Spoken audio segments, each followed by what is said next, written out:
Hey guys, so Lord here, back again with another review, and today we'll be taking a look at the Horseman Studios Mythic Legion's Illythia wave, Decabalus. Now before we get into it here, let's first take a look-see at both the front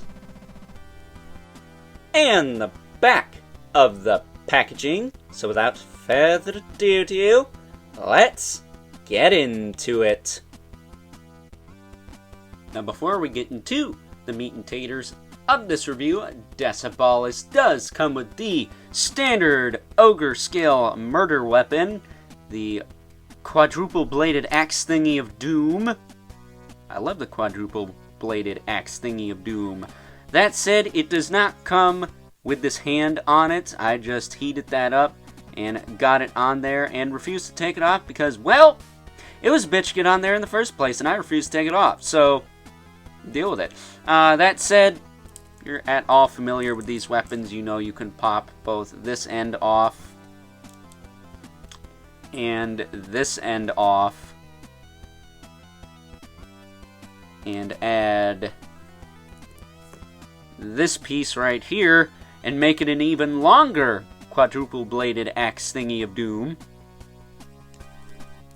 That said, it should be worth noting that he also comes with a single-bladed axe thingy of doom. That is much smaller. That's what she said. Complete with hand, because again, it was a pain in the ass to get on there, and I refused to take it off. But you can also, of course, take the axe head off, as well as the bottom spike piece here. That said, I'm probably going to rock the quadruple bladed axe thingy of doom because that's just the cooler weapon. That, and it was the weapon that they first showed this guy with way back during, I want to say, when they first premiered the ogre scale figures in this line. And much like the rest of the vampires in this line, taking a closer look at good old Decabalus here, I love this figure. This guy is awesome, no homo. And he looks like he is about to kick the ever-living shit out of everybody watching this video. So, do like Iron Maiden and run to the hills, man, because this guy looks like he's taken no prisoners. That said, that is a mug only a very desperate mother can love. I mean, really, if your kid looks like that and you still love him, you must be very alone. That said, that was kind of mean. I'm not gonna lie, even for me. That said, as far as articulation on this guy goes, it's a standard ogre scale stuff. He's got the ball joint in the head so he can look up and down, tilt, side to side. Standard stuff there. Arms go out to the side, they go back down, all the way around. He's got a single joint at the elbow with rotation. Swivel at the wrist with rotation. With a hinge, not rotation. What the heck am I talking about? He's got some new gauntlets. It's pretty sweet. Big, thick, chunky armored gauntlets, to be exact. So that's pretty cool. He's got a ball joint in the torso, so he can crunch pretty far forward. For everyone that says, oh, you didn't have crunch to do that. It's a single ball peg, guys. Look at that. Look at that. And then he can bend back. Not terrible, but he doesn't really need to. He can tilt side to side. He can rotate. He's got way better anatomy than half the figures coming out of Hasbro right now. Look at that. This guy is freaking chiseled. That's insane. Like, this is, you know, when I think of classic Nightfall Bane, this is kind of the buck I think of, or the build I think of. That said, though, he does have some really kinky soft goods. Like, this is straight up pleather, and kind of giving me Skeletor vibes with these pieces in the front. But he's got this big-ass pleather skirt in the back here, or half cape, whatever you want to call this. Really nice material. So shout out to C. Jessam for the amazing work on that. It's got some tatters on the bottom. Really high quality stuff. And has some really thick bendy wire in there, so you can get some good poses out of it. Same with these pieces in the front. He also has a furry loincloth up underneath his kinky skirt there. So take that for what it's worth. But looking at his business here, I usually don't do this, but the Horseman ran into a little bit of a hiccup with this mold not too long ago when they released the Equidron figure for their 20th anniversary. The hips were stuck on most of them, and people were either shearing or breaking the hips on that figure. So fingers crossed we get these updated hips for that. But what they went and did is they went and gave him, or this body type I should say, starting with this character, ball hinge hips. So, you know, a lot of modern NECA figures do this, a lot of your Marvel Legends do this, and I will say these are much better, and they're not loose. They're nice and tight. You can do the splits just about. He can kick forward and back. You don't have to worry about anything shearing or breaking on these. These are excellent. I hope they at least, if not offer up for free, sell us new hips for the Equidron figure. I didn't have any problems with the other ones, but I wouldn't mind replacing the hips on all of those. And I know that they could do that for Bothor, whatever his name is, the tower, because the half giant and Bothor have the same skin tone, I believe. So they could just order some extras of those and offer those up for, you know, purchase, or, you know, just throw them in later on, you know. Well, leave it to the Horseman to actually listen to all of our senseless whining, complaining, and bitching, and actually fixing the problem, unlike some toy companies out there. Hasbro. So, with that being said, he does also have a thigh cut. He has a single knee with rotation at the bottom of the knee, as well as a hinge in the foot with rotation at the top and rocker at the bottom. I think he's got peg holes too, but he don't need a stand. He'll stand just fine. Look at that. Look at that. And if you're curious how hard the hands are to swap on this guy, I do recall it being quite tricky before, but you can see that this came right out, and I do believe these are new hands. I don't remember seeing these with anybody before.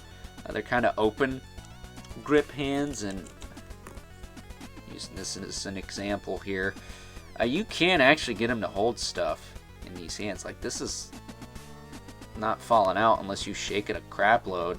And even then, if you put it at the bulkier part, it's not going to come out, you know, even shaking it around. So he can hold stuff in these hands, but that's not what they're meant for. They're just meant to be kind of style posy hands. And if we take our quadruple axe blade of doom holding hand, push that right in, and there he is with his weapon of choice, man. Looking really freaking sick. I will say he feels kind of naked not having the ogre harness piece that we're used to seeing with almost every ogre scale figure, but I think he looks fine without it. He does have some peg holes on the back, so you can potentially plug in the Varg wings, which I'm kind of debating on getting wings for this dude, but I don't know. I just kind of would like to have something to fill up the holes. Not only on the ogre figures, but on all the 1.0 and 2.0 bucks as well. That's what she said. Either way, a really awesome figure. Contender for my favorite in the wave. I don't know. This wave's pretty stacked with winners, but ain't none of them competing with the Figura Obscura Headless Horseman. Am I right? So with that being said, let's now move on and take a look at some size comparisons. First up, here is Decabalus, next to a couple of figures utilizing the 1.0 body buck, who also happen to be from the Mythic Legion's Illythia wave, Valak and Baron Volgar 2.0. And as you can clearly see, good old Decabalus here absolutely dwarfs these guys as far as size is concerned. It almost feels like you're getting twice as much plastic with just this figure alone. That said, I don't believe that's accurate. I think, if anything, the trolls are twice the size of a regular figure as far as height is concerned, but damn it if it ain't close here. And last but certainly not least, we have our two regulars, Brother Mandibulus from Advent of Decay, and the infamous Limit Spawn, who's not towering over everyone today because good old Al Simmons ain't no ogre scale figure, is he? So with that being said, time to wrap things up. Some final thoughts.